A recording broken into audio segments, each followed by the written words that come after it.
Carta do apóstolo Paulo aos Romanos, capítulo 1, versículo 1, diz assim: Paulo, servo de Cristo Jesus, chamado para ser apóstolo, separado para o evangelho de Deus.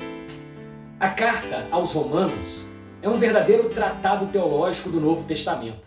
É um compêndio dos principais temas da Bíblia.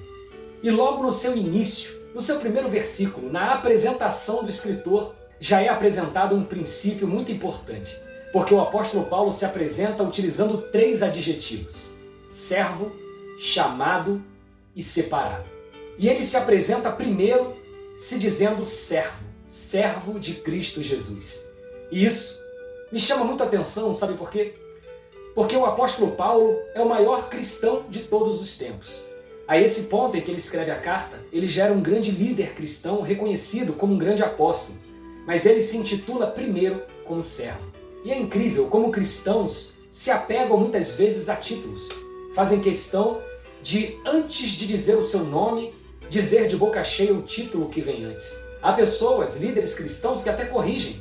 Se você o chamar pelo nome, ele diz não, pastor fulano, apóstolo fulano, bispo fulano e etc. Há muitas pessoas, cristãs e não cristãs, que se apegam muito a essa questão do título.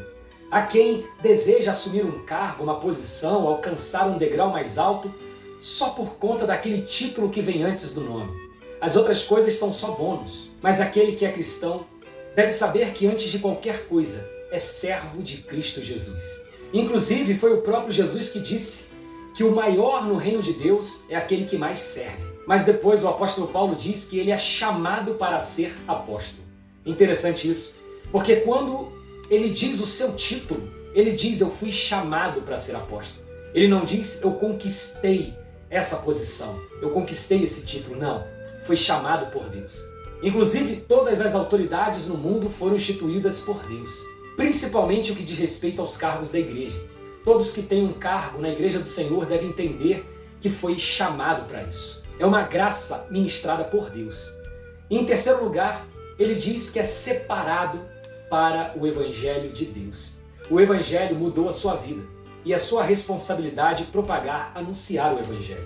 Charles Spurgeon, um grande pastor batista, conhecido como o príncipe dos pregadores, ele dizia: evangelizar é um mendigo dizendo a um outro mendigo onde encontrou pão à vontade. Se você é cristão, essa é a sua identidade: servo, chamado e separado. Que Deus te abençoe com essa palavra, que ela produza frutos no seu coração. Em nome de Jesus. Amém.